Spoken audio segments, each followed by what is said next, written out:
Hi everyone and welcome to the Lash Tribe show. My name is Julia Mann and I am the owner and founder of Lash Tribe. We help create successful and fully booked lash artists all over the world with the help of our online and in-person training programs that will get you results with a proven system. In today's episode of the Lash Tribe show, I have a very, very special guest, Hilaree Brand from My Brand Lashes. This is a crazy episode. We could have talked for hours, but of course we needed to kind of keep it in a lengthy episode that was easy to listen to and to digest. But wow, so many amazing topics we talked about. Hilaree recently sold her business, My Brand Lashes. She talks about exactly why that was and how she felt about it, how she actually grew the company to where it was before she sold it, and what kind of exit strategy someone should have if they were looking at selling their own business.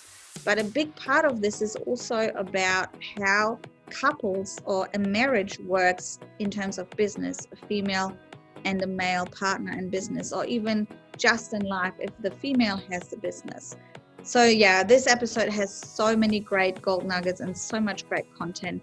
We're going quite deep. This is probably one of my favorite episodes that I've recorded so far, just because Hilaree is so authentic and so willing to share anything with us. So stay tuned. We're going to get started now.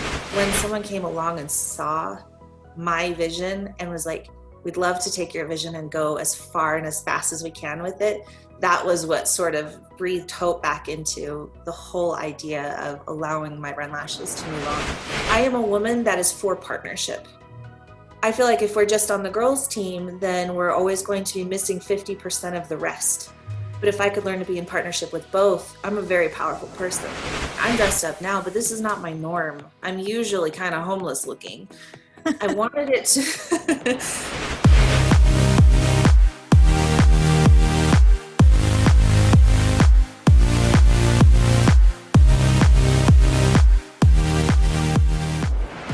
So hi Hilaree, thank you so much for joining me today at the Lash Tribe show.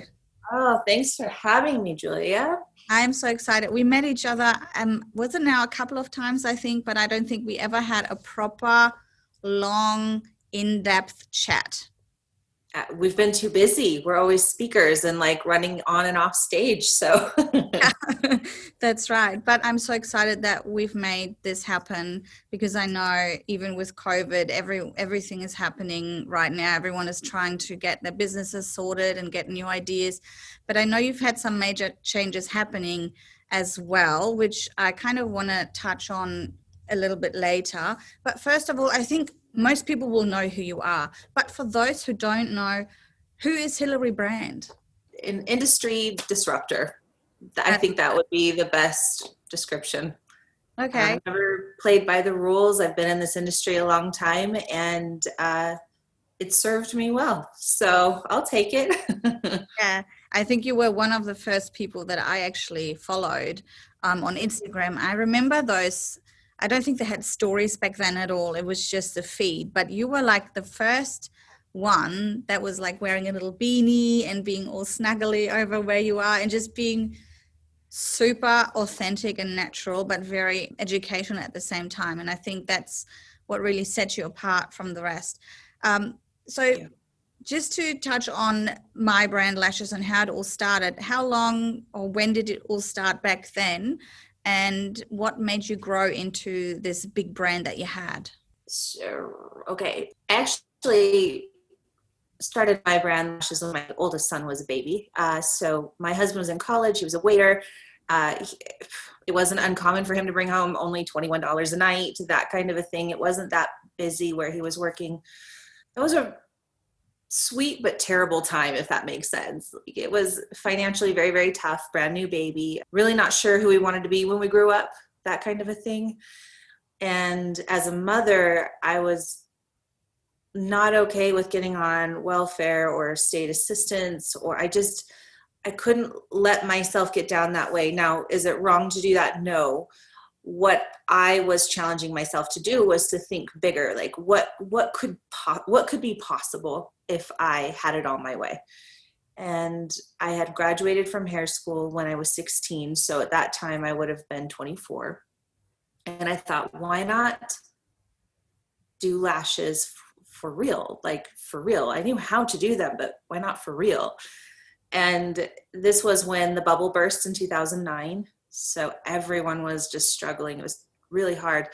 But here's the thing, Julia, I actually don't know why this worked, because when I look back in retrospect, it would not, I would have never jumped for it. Not now, knowing what I know now.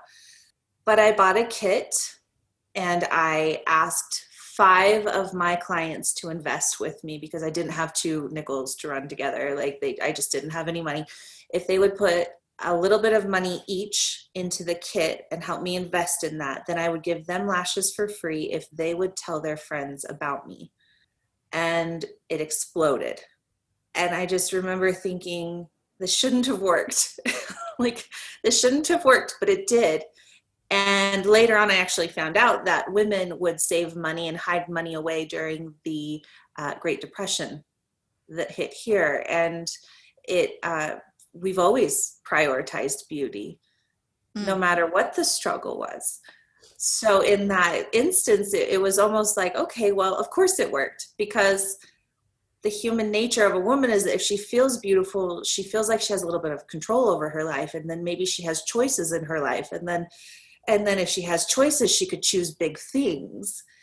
And that was something that I gradually learned over the years. But the beginning was just a risk and a chance, and it worked. And I never intended to stay in lashes.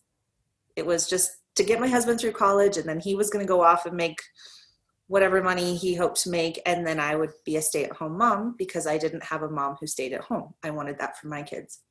It just kept getting bigger and bigger. I did house calls. I did salon teaching. I then graduated into teaching in a school. And then all of a sudden I was thinking of starting a product line. And I'm so happy that first round failed bad. How so? Why do you think that was? Because I had to learn, there was nowhere to, like, Facebook was not a thing yet. Not really, not for beauty purposes. The only real makeup forum was Wake Up in Your Makeup, if anyone remembers that. And I just remember thinking, how am I going to start a product line? I know some things, but I know nothing at the same time. So I actually I think I have a tray somewhere of my original line. And it arrived, it was going to be called the Timeless line, and it was a periwinkle blue.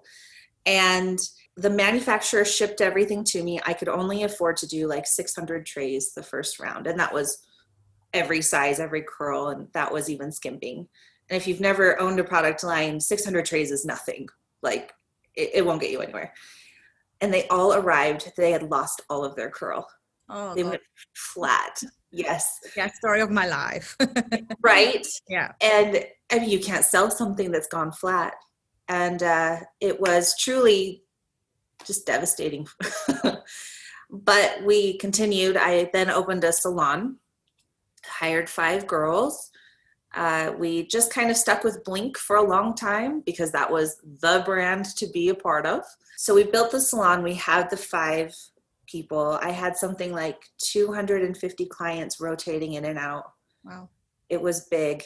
I was teetering on the edge of trying to make it work. I had just had my second baby, and I thought, why not expand and move to Las Vegas? Why not? Why not?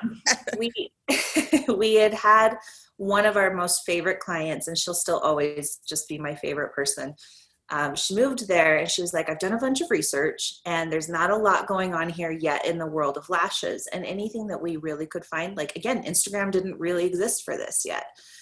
So we had websites and stock photos to judge what people's work really was. And even then, like, iPhone 1 and 2 were the hot things, so it wasn't even great photos. And she came back and she said, I think I found a lash artist that will work, and I think she'll be good. Okay, great. Well, let me look at it. And it looked fine. But then she called me about 3 weeks later, and my youngest son, Oliver, was only 6 weeks old, maybe.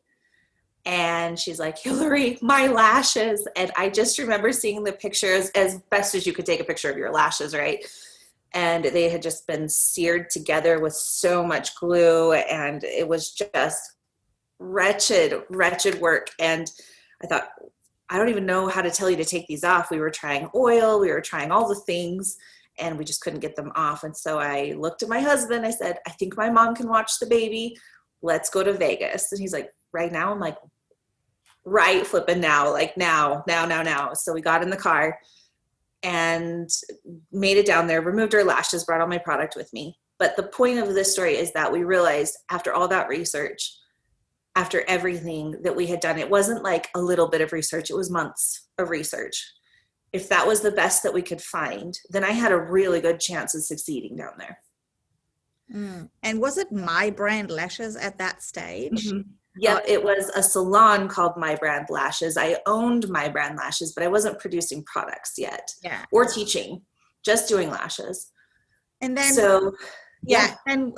social media hit and became bigger and bigger. And I think for myself with Lash Tribe, it was around 2015, 2016 that things started really happening and people were following other people.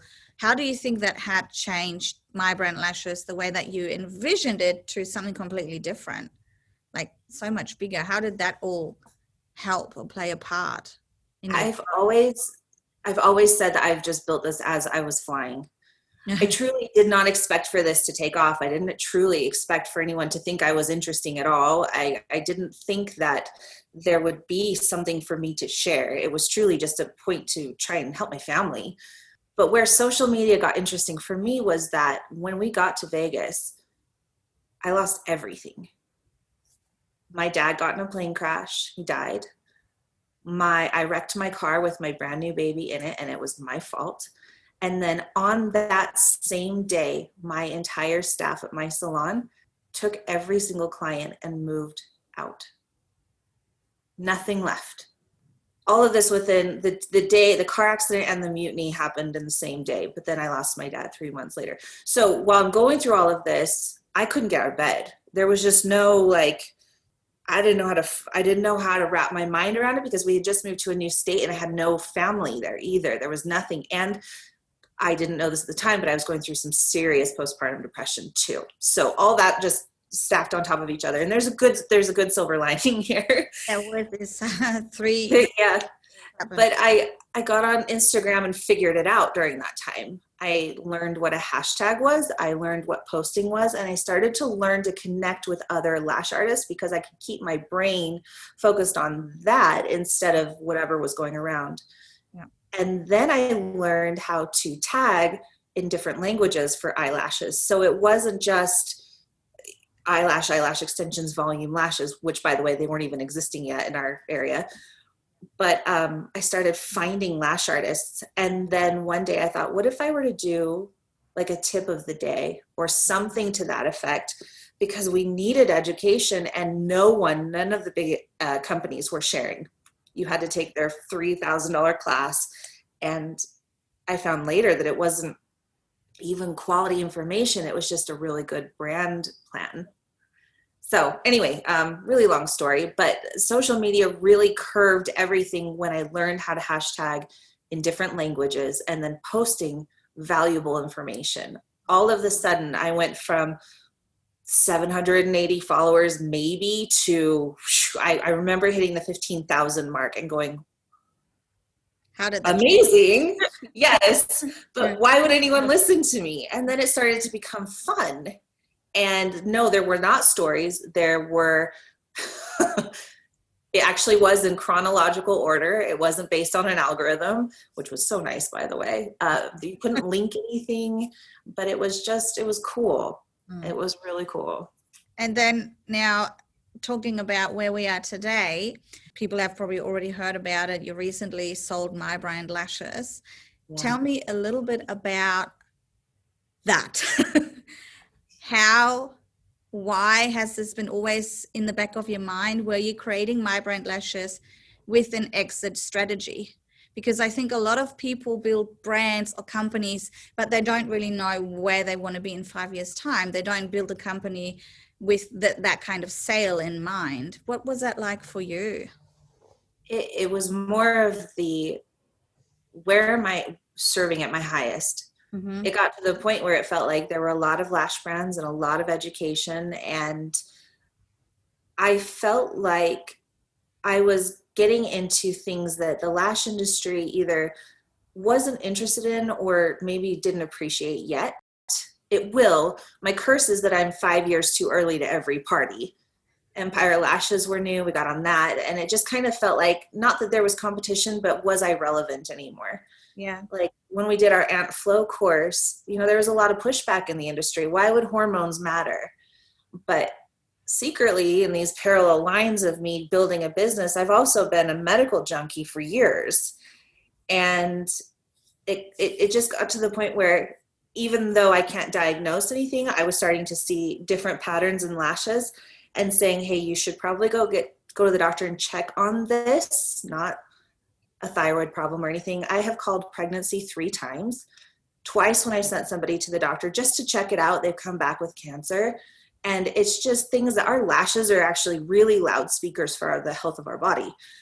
And over the last 2 years, I've really gotten into what partnership means and what education should be and where the health of the mind and the body can be, as well as the idea of selling. I've wanted to for a while, but how do you put your business on the market and then hopefully not get swallowed up with either your perceived competition or your, I don't know how to describe it, Julia. It's just strange. It was just like, who would want it?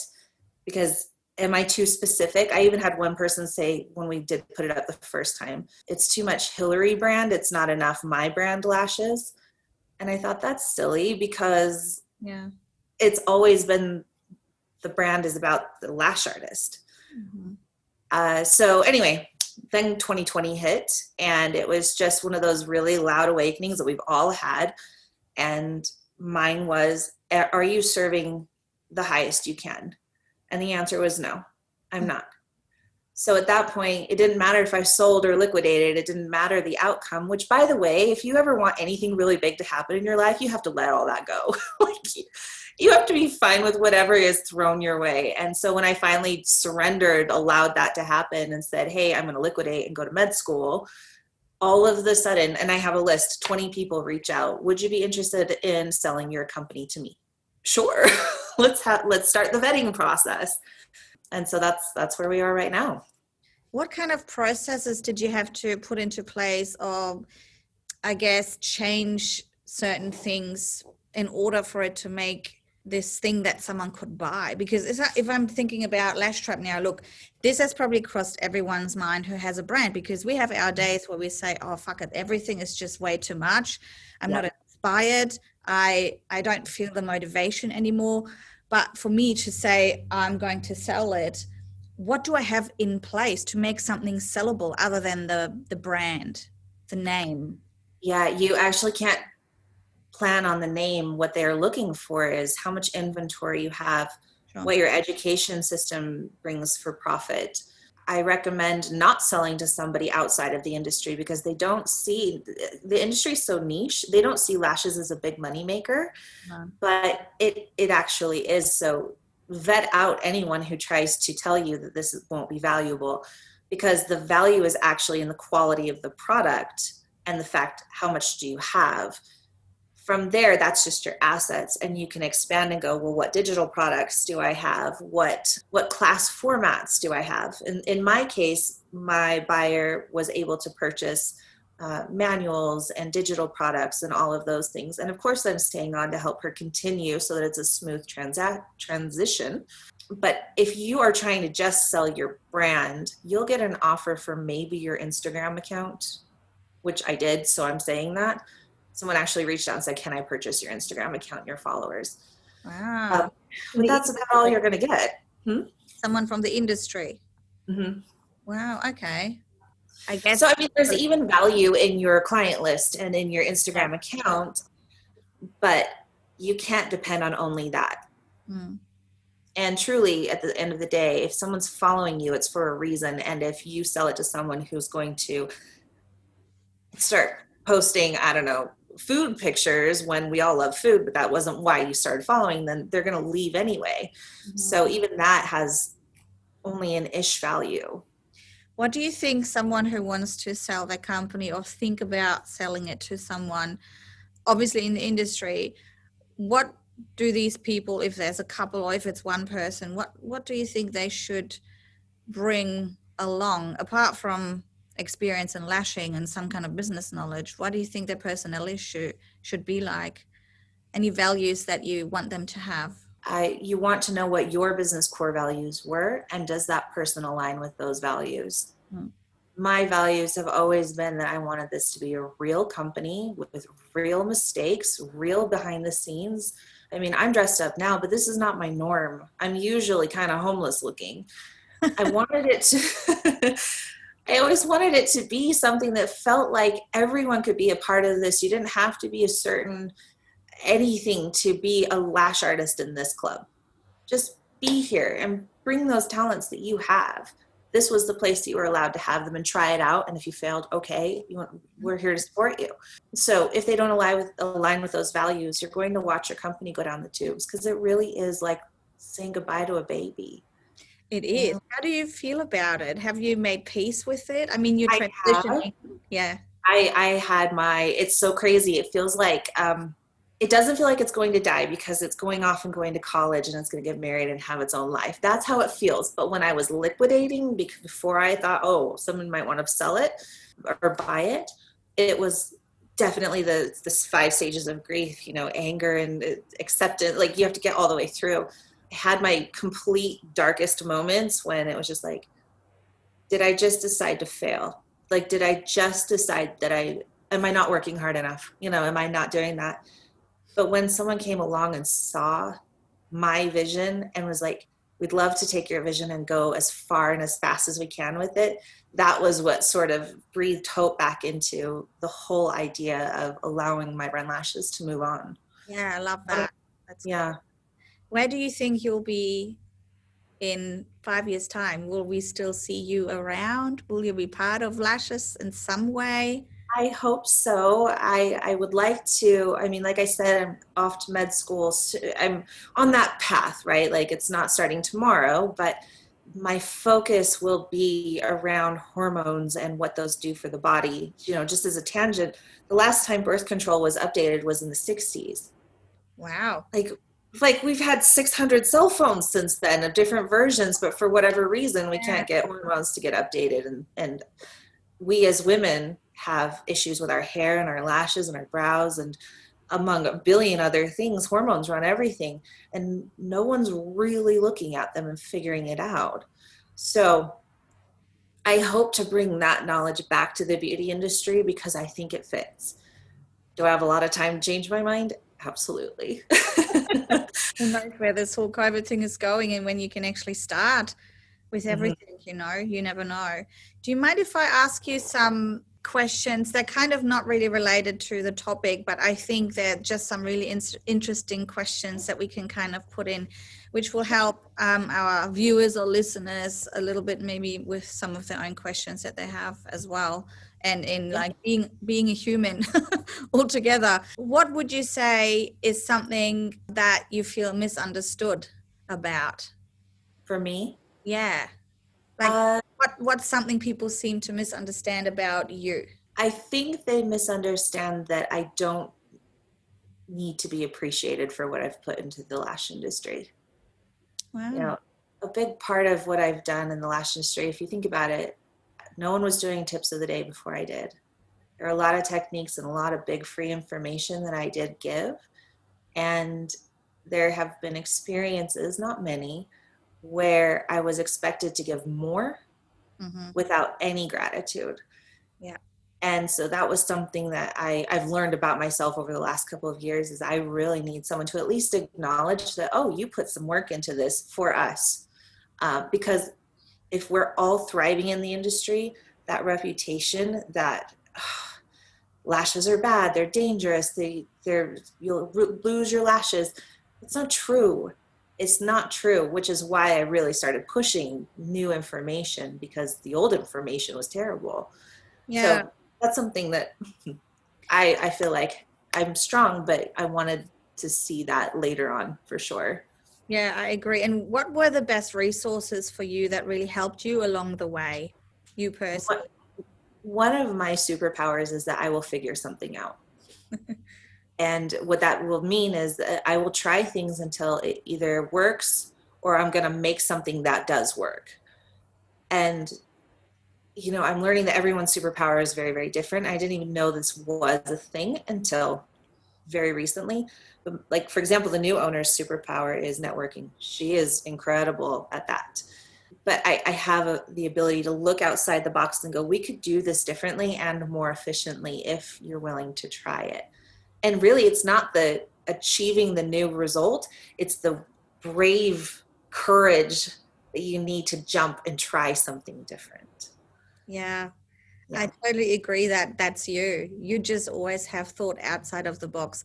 And I remember when we were putting on an event in Hamilton Island here in Australia, you were asking if you could talk about something completely different. And I was just like, yeah, I love that. Obviously, it didn't happen. But yeah, I can totally see that. That's amazing. Tell me about, say, a student or a customer that really touched your heart and changed some of the practices that you were doing differently before? It's not that I don't know. I'm seeing so many. That's good. They're both the good and the tough lessons. I wouldn't even say they were bad lessons, but I had one student, no matter what I threw at her, she was like, yeah, okay, yeah, I'm going to try that. Yeah. And I remember thinking, do I respond to my life like that? Do I look at it and go, yeah, I'm going to try that? She was just a yes girl. Whatever you say, yes, I'm willing, I'm able, let's do it. I've had several customers who will have changed my life for the better always. Mary Francis was my first real mom, and I love my mom, don't get me wrong. She came in and she just adopted me and supported me through the transition of moving from Utah to Vegas and then going from a little one person in the studio to a global traveler teaching volume in countries who had never even heard of it before. She was there with the coffee. Like Paula, for example, taught me my sticky note method in class, and we have students in class who love to dominate with questions. They always lots and lots of questions, and we want to answer them. But there's this boundary we have to have around how much time we're spending and how much time we're spending with each student. But when Paula gave me the sticky note method of like everyone gets a sticky note and they can put their question in, and then everyone gets their 10 minutes between segments to ask their questions, changed everything about how I started teaching. So, I mean, I literally could go on and on and on. Even, my last business partner, I appreciate every single thing that she ever did for me. She showed me things about myself. She showed me how to grow. And it was just, I would not be the same person had I not known her. What makes you feel inspired to be the best you, the best version of yourself? I'm 35. I'm not supposed to live, statistically, people don't live past 75. So I'm 75, 80, right? Depending on how healthy we are. Mm-hmm. So I have 35-ish more years and then I'm done. But I'm 35 and it happened like that. My babies are growing up and it's just like, I have lived an entire life in the lash industry and I still have enough time to live another entire life doing something else. Like, you don't have to do one thing for your whole life. And I hope that is something that everyone feels brave enough to try. But I'm excited about this next bit, and I want to do it on purpose. The first half was just like, what the fuck am I doing? Let's just like get a seatbelt so that we don't, blow everything up. But this time I want to look at it with intention and where my gifts are and my talents are and how I can serve in my highest way, because I've learned so much about myself that I don't feel like I need from people like I used to. Now I want to give to people because I can. Yeah, I love that. If you could have a billboard with anything on it, what would it say? Ooh, let your kids choose their own haircut. I mean, it's just, okay. Here's why I say this though. I remember when I was in hair school, I would graduate, fresh graduate, and this mom was running into the salon and she was so pissed. I mean, you could just see the steam coming off of her head, and she had her daughter there and she sat her down in my chair and she said, shave her head. And I went, excuse me? And she's like, her grades are bad. Her attitude's bad. She's not doing anything she's supposed to be doing. Shave her head. And I looked at her and I said, do you think perhaps she's rebelling because of how you treat her? I will not be shaving her head. And I kicked her out. I almost got fired for it. But we get so uptight about our kids' creativity. And I loved giving kids mohawks and blue hair and the zigzags on the side. And like even my kids, they can have whatever haircut they want because they have almost no control over their own lives. Their job is to just follow orders from mom and dad and teachers and whoever else is in charge of them until they're 18. But a haircut, let them choose their own fucking haircut. I love it that. gives them a little bit of autonomy over what they want to have. So I can so relate because obviously I'm a hairdresser too by trade. And my daughter, especially when we have school holidays, will color her hair. First day of school holidays, we're going to color it purple or pink. My son will get like weird little braids in it and he gets like the zigzag on the side. Unfortunately, schools over here are quite strict. So once school starts again, you have to kind of make sure it's kind of washed out. But that's the first thing we ever do. And the other thing you said before, our kids have so many rules, and I totally agree. I was watching videos for the last 2 days of this guy. He's Australian, Jimmy Rees, R-E-E-S. Firstly, he's hilarious. He's a comedian, but he's got all these shorts. He's got 3 children, and he has introduced something called Yes Day. So I thought that would be an amazing thing, an amazing experience for my kids to have. I am a little bit scared of what they're going to ask me, but I will record it and we will have a yes day and it's going to go everywhere just to give back some freedom as well and realize how many times do we actually say no to our kids? It's the first thing that's on our mind. Can I have? No. Can I? No. You know, so I'm going to do a yes day.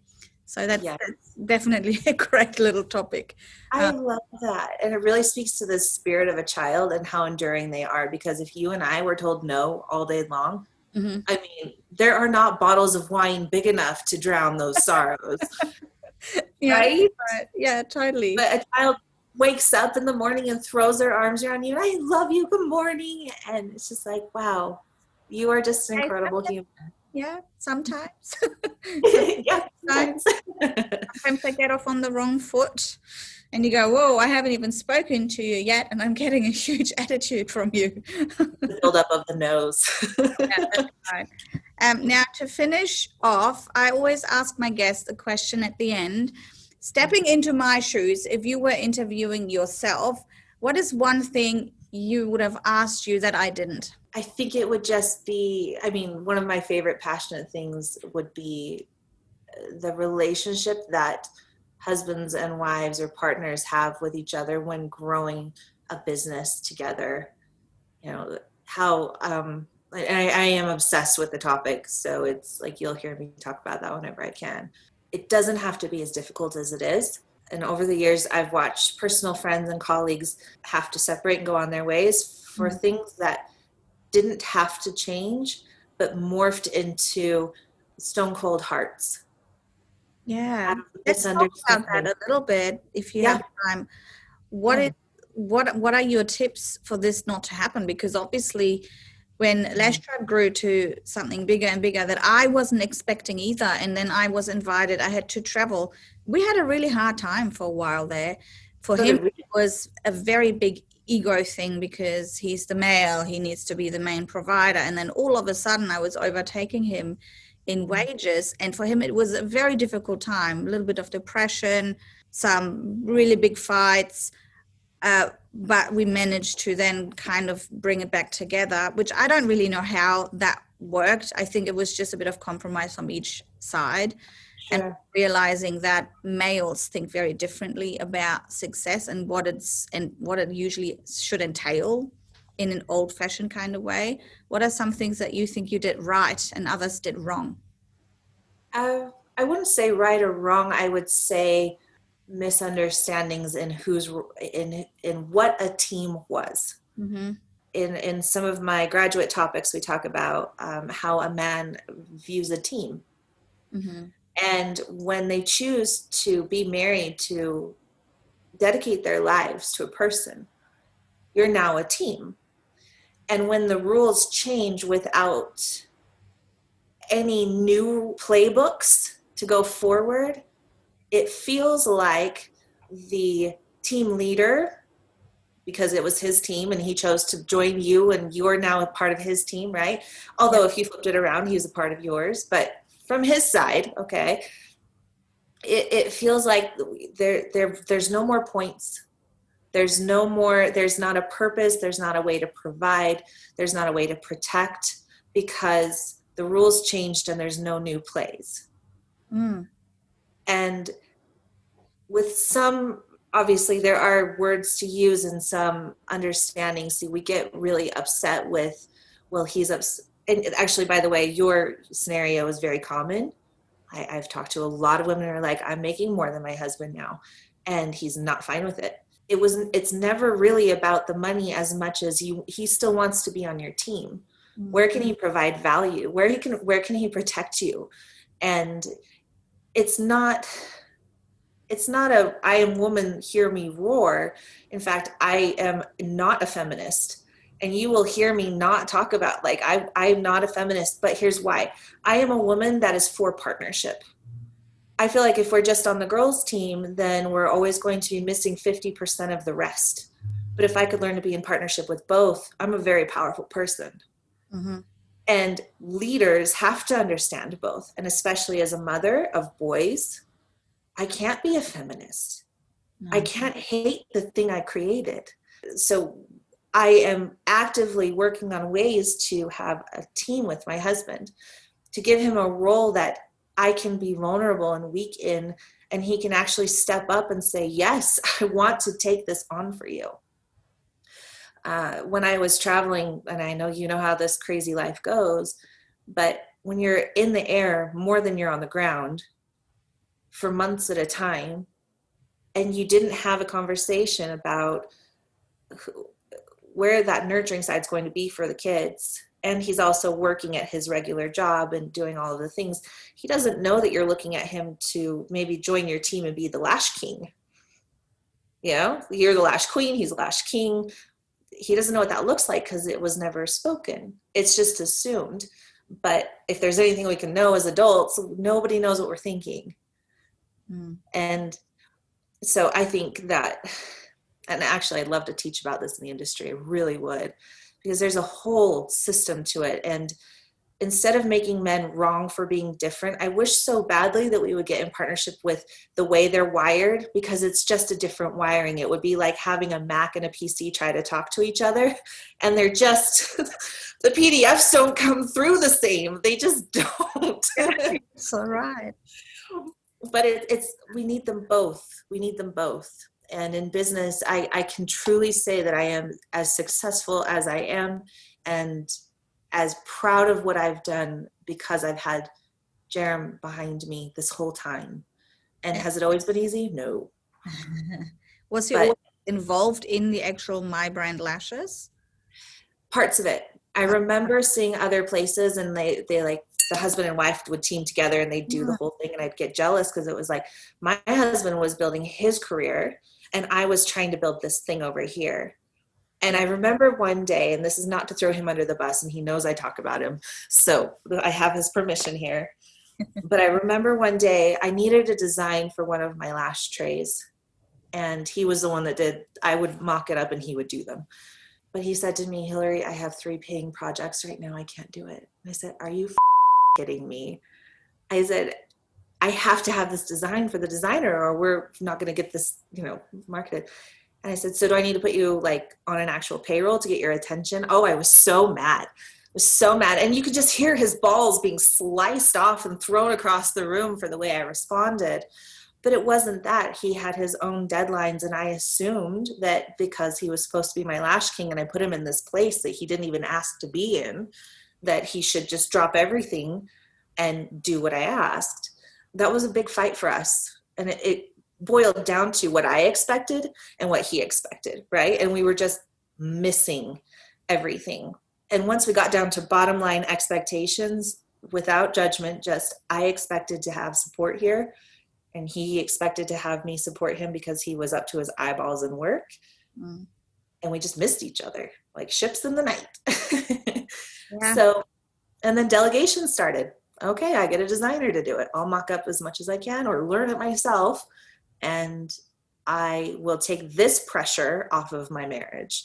Yeah, this is a great topic because I feel like I can just relate so much with what I went through for the last 5 years, and still sometimes go through.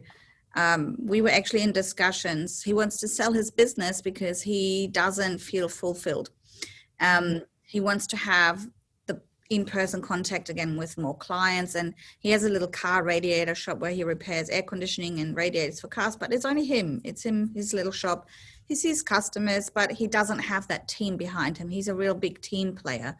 So I was then thinking, oh, well, I could somehow insert him into Lash Tribe and get him to build the team behind it, because I don't think I would be very good at leading a team. I'm good at creativity. I'm great at doing videos and just teaching, but I don't think I would be good at managing a team. So I was always thinking, how can I make something fit for him to fit into Lash Tribe without even asking him, though, like, would you even want to consider doing that? You know, Right. He probably doesn't.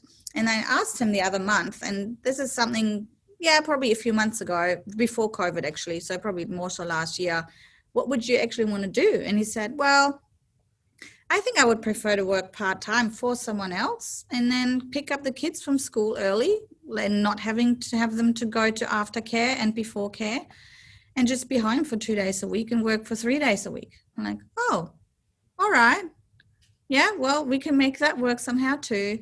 And it's interesting that you mentioned the whole thing. I'm not a feminist. I'm not a feminist either. But I think for a lot of women in business, because it's this preconceived idea that we have to fight so much harder to get for what we want. Why is that? We don't really have to fight that much harder, because if we have a great idea, we can make money with that too. And we can lead great teams. We don't have to make it all about, I'm a female entrepreneur and I'm a mother, look at me, because men are pretty much in the same boat. And I think it's this stigma that we kind of need to explore a bit more, or perhaps get rid of, that even though I am a female entrepreneur and have my own business, it doesn't mean I have to be a super hard, tough ass all the time. I still can be, I have to be vulnerable. And I think this is something I have to still learn every day. Sure. I always have to be like on my game and be hard and be the business mind. And then when I'm home, I have my kids, I have to look after them. I have to tell them what not to do. Next time I will tell them, yes, you can do everything. That's another story. But like, where does the husband fit into that, right? Right. So such an interesting topic. How can I make him feel valuable and needed and wanted if I have my mind with my business all the time and everything is churning? And how do you make him feel wanted? You actually look for opportunities to thank them for what they have done. It's funny because as women, we're like, we don't get thanked for making dinner or taking out the garbage or doing dishes or picking up kids. We don't get thanked for that. Well, we do. We just don't know how to. And I'll tell you that in a second. But when it comes to men, even the tiniest little reward, believe it or not, just makes them go, okay, I have a purpose. I'm useful. And she noticed. My husband taking out the garbage is one of the best things that has bonded us as a couple, because I no longer say, the garbage stinks.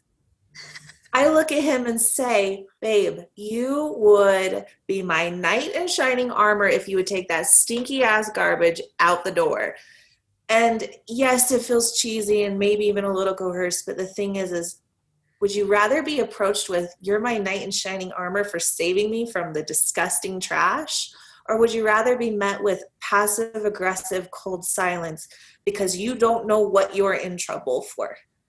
Yes. And it makes you, right? It makes you start to kind of like know where the person is in the room, but keep this distance because you could be in trouble at any second.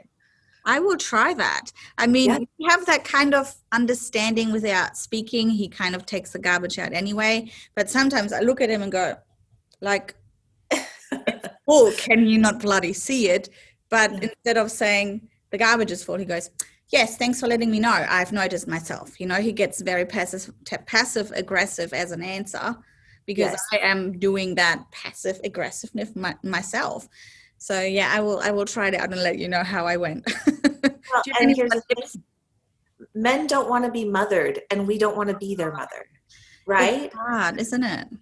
It is. And so for us to say, you'll be my knight in shining armor to save me from whatever chore, or something small like my husband filled up the tank in the car just the other day. I hate getting in the car with an empty tank and have to go do that errand too.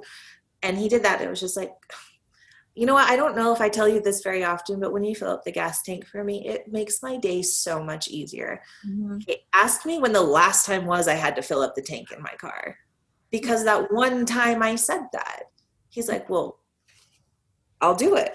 Yeah, something that we do, or I have to kind of do as well, which really helps his ego, I think, is when we get big deliveries with big boxes that I just can't get up the stairs. Because in the corner here, we have a flight of stairs, 17 stairs. I'm like in the first floor.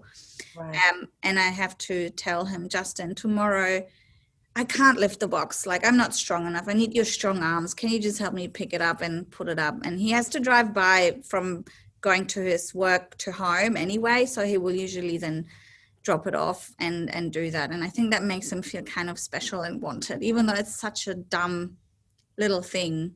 Well, it's dumb for us. Yeah. Right? Like, we would make no effort at all. It would not be a thing if somebody said, hey, could you please bring me a coffee? I'm dying today. Like, we wouldn't think another second of it. Here's your coffee. Yeah, no problem, girl, anytime. But for men, that need to be needed, that need to be a purpose in your life, that thing that makes a difference for you. It's not even an ego thing. It's wired into them. They are 30 times more packed with testosterone than we have. 30 times. What that looks like is, for us, we have this much and they have this entire room full of testosterone. And that is jet fuel.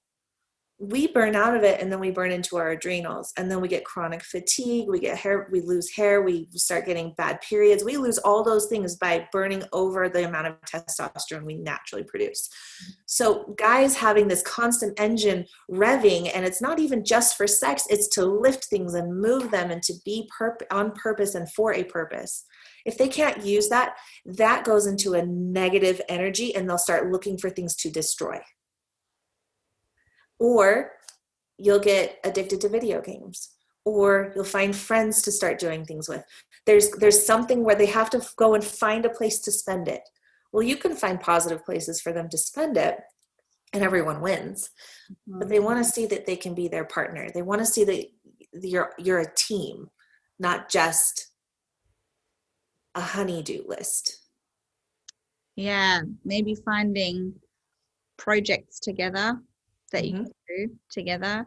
I remember before kids, we used to just go around our house and renovate things together, and we laid tiles together or painted things, dumb things like that. They were not that dumb, but and I think that goes for a lot of couples in professional businesses as well. It's just hard after kids, things are changing a little bit. So I think we have to put a bit more effort into it. I think so. I think well, and I think if every entrepreneur, myself included, making a date night non-negotiable with no phones, kicking the phone out of the bedroom and it can't be there, having a normal alarm clock. All of the magic is stolen out of our bedrooms when we have TVs and phones in there. Yeah. People wonder why they're not having sex. They wonder why they're not having that pillow talk. They wonder why they're not dreaming big anymore like they did when they were first married and couldn't afford the food they were, eating. Like, we wonder why that's disappeared. Well, we built all these distractions into the most safe part of our home, which really, if you look at like feng shui and things like that, the bedroom is your heart. and putting all those distractions inside of there, of course, our relationships are in trouble as entrepreneurs. Of course they are, because we now make our business the biggest part of our heart. Yeah. Yeah. And we've got to take the time to reevaluate and really, sit down and take that special extra time. And it feels like everything else gets done so much easier when that other time is prioritized. It's still the same 24 hours, but we have more energy because something is on point and balanced. So the rest of it can get done. Even though it feels like it should be an afterthought, it should be the first thought. Well, what great, valuable tips. Thanks. I'm Thanks for listening, letting me talk about it. I love to hear more about that. I'm very much into a lot of the manifestation and law of vibration and stuff like that at the moment. I'm just trying to, just like yourself, trying to get away from just work, know how to do lashes. There's so much more about it that goes into growing a business, and it all starts with the mind. And so I want to thank you for opening your mind up and sharing so authentically and freely today. And I can't wait to see what else life has in store for you. Where can people find you now? Where do we get in contact with you? Have you opened up a new page, or what's happening? Yeah, I haven't been too active because I'm kind of in a now what phase, but I also am being real there too. And the new Instagram is called Constellation Creator. There's going to be life in this. I'm no longer performing for people. You know, if it's there, it's because I want to share it. Yeah. But I'm not interested in performing for the sake of performing. I'll perform if there's value, that can be had from that. But I felt like my brand Lashes, I loved doing tips of the day. I loved being a part of the industry, but it's such a dark place when you're wondering, is this even worth it? Do people even receive this? Is this something that is helping? If not, how am I being judged? And at that point, I don't care, but at that point it was big that if I was judged by it, then I don't know if I could do the next one. So sending that love, I think a big tip, like if you admire anyone on social media, send them just a little message. I don't know if anyone's told you today, but what you post makes a difference for me. Yeah. And lucky enough, they may not be told that. Yeah, I still get that, but then I hear from other people that I get hate on other forums. I get hate via email sometimes, but I just had to grow a tougher skin. It's just the way that it is. Beauty industry can be quite cutthroat, but I think any industry has their, especially if you are really doing social media, you show your face, you are showing up constantly, you're everywhere on different types of social media. You just make yourself open for attacks anyway. Absolutely. It's just something that you have to keep in mind. And in the beginning, I remember when I started out doing my very first live videos, I was devastated. I was at home depressed. I was crying when people said something negative about me. Yeah. Now I read the comments and I will go, okay, how can I respond with love? There's this great saying, and I hope I say this correctly. If you are talking to someone who is absolutely rude to you, who has no kind of best well wishes for you, someone who's just not a nice person, where can you see a little part of you in them and try and understand? How are they reflecting you back to you? Yeah. Yeah. So I always try and think about that too when I read, especially online comments. I think if you're talking to someone in person, a lot of the time it kind of shows a lot easier, but you can't tell on social media.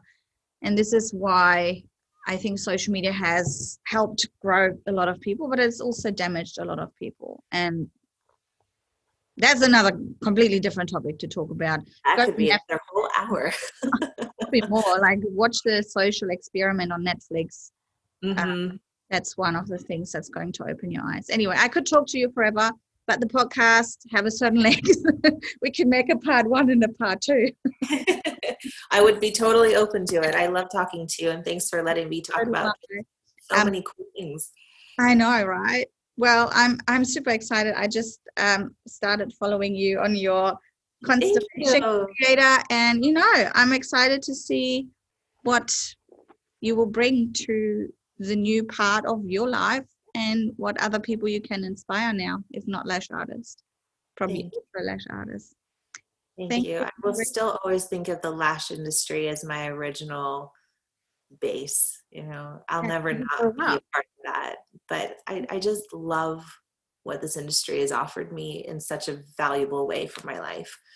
So, and you, like, just even asking me to be a part of that, it's just crazy that, again, why would someone want to hear anything I had to say? Like, I just thank you for even seeing that. No, of course. And everyone knows you as one of the big people in the industry. And I think it just shows you and how humble you are that you think, why me? Because I feel like that all the time as well. Why people ask me? Because I'm just a mother of two that works really hard to share some lash knowledge. That's basically it. Everything else has to be done at the same time, the marketing, the branding, but at the end of the day, it's just a lot of hard work. It is. And you're a superwoman for it, making a difference big time. Yeah. I don't know where I see this industry in 5 years, to be quite honest. I don't know either. Things are changing so quickly, and there's just too many trainers, too many courses, and a lot of them are not at the kind of level where they should be. So I'm a little bit worried.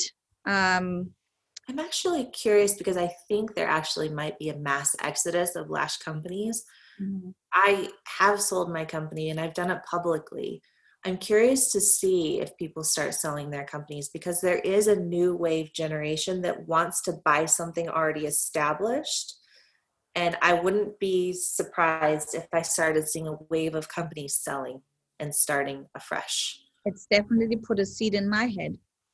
And there are people who are willing to buy, which blew my mind. Yeah. So, yeah. Well, building a brand is the hardest part, Mm-hmm. Taking years and years and years. And if you have good systems and you have all the stock already, then, if someone just jumps in it, they just have to follow all your systems and rules and just try and keep it alive. But the actual building part is the hardest, especially in today's climate. Back then, it was a lot easier. Like I even got in, I was like the second generation lash artist. You were like one of the first. If you were in Australia back then, I would have been trained by you, but I think I was trained about a month after you came to Australia, maybe. Okay. In volume, that is. I've been doing lashes for 10 years. 2010 was my first course. But I was very lucky. I kind of slid into the whole, we're starting to slowly share something and I want to create this community. And this is why it just went like that. This would not happen today. It would not happen. It's too saturated now. It is. But I think if anything, it will create some innovative, like the things we've never seen before. I'm starting to see new items pop up that it's like, now you're thinking. That's what the industry is looking for. But I think a lot of the girls have got to get out of their own heads. We literally, if 2020 has shown us nothing or anything really, it is that we can't play by the old rules anymore. No, we have to be ahead of it. We have to try something else. Yeah, and either you're really scared of it and you let that bring you down, or you start to get innovative and creative out of the need and the fear. Perhaps fear makes us do some great stuff. It is. And we started our businesses with a need and a fear before. It was just smaller. Yeah. And so why can't we do it again and do it bigger this time? So I don't think that the potential is there. And yes, I think we're all very tired. This was a lot to just digest this year. But I think if anything, the human spirit will prevail. And I think that we'll have so much new information coming out that it will just blow up. So that's what I think so too. But I'm still hoping for all this COVID to be over and see where this is actually starting us brand new. It will make a lot of people disappear and it will make a lot of people come forth. I think so. And I think whatever fighting wit that we need to have to make this COVID thing go away, because it's interesting that there are so many numbers that are saying we shouldn't be in lockdown. And I think that people will be fighting back and saying, my right to own a business, my right to protect my family, my right to do this will bleed into their future endeavors and business as well. But I think we have to be brave enough to take that stand. I hope so. And I think social media will help that along, of course. We have a lot of businesses now in Australia, in Melbourne. I don't live in Melbourne, I live in Brisbane. We are completely open. We can go out, we can do whatever we want with a distance, right? But Right. Melbourne is still in lockdown. They've only just started to open up hairdressers 2 days ago. Beauty is still in lockdown for 10 months almost. 10 months. No one was able to work. They had like a maybe 2 or 3 week period where they were able to work, but then it spiked again. And they have a really, really bad premier over there. Dan Andrews, if you're listening, you're but and so there is a couple of people now opening up their shops. There was a hairdresser opening up, there was a clothing store opening up and going, I'm taking my stand. And then police came and it was all filmed with one of the reporters who's got a lot of followers now because he is one of the ones that speaks the truth. Right. And filmed those business owners opening up their businesses and taking a stand for themselves. And they were fined on the spot with something. And they said, I'm not paying the fine. You can take me to court. I need to open my business. Otherwise, I will be homeless. I have 4 kids at home. The hairdresser, a couple, they have 4 children. And they just opened up a brand new barber shop a month before COVID. Before lockdowns, a month before, with all the fit outs and everything. And there's hundreds, if not thousands, of other businesses in the same position. But if everyone, like you said, if everyone would just come together and take a stand, they couldn't do anything about it. They couldn't. No, and that's why I'm just saying we can't be afraid anymore. We just can't. California's in the same state. People try and open up, they shut them down. And it's just to the point where this is so against all human rights. I don't know why but take a mother who is told that potentially their children could die if they get this unknown thing, right? And so easily the mama bear is going to come out and say, fine, I will be in lockdown until the all clear signal is there, which again is why we need our men out there protecting and providing and saying, no, look at the numbers. Here are the facts, because we do get wrapped up in emotion and we start getting afraid. We can't be afraid. We can't. It's funny because I actually posted something just today, just to wrap this podcast up. I'll read it out, which has a lot to do with the media and what we believe. So if someone says it's raining and the other person says it's dry, it's not your job to quote them both. It's your job to look out the window and find out which one is true. Amen. Amen. Exactly. Yeah. We will see where we're ending up, but I want to thank you for your willingness and openness to share. Thank you. Love chatting with you. Over there, and stay safe and good luck. Thank you. Bye, love. Bye-bye.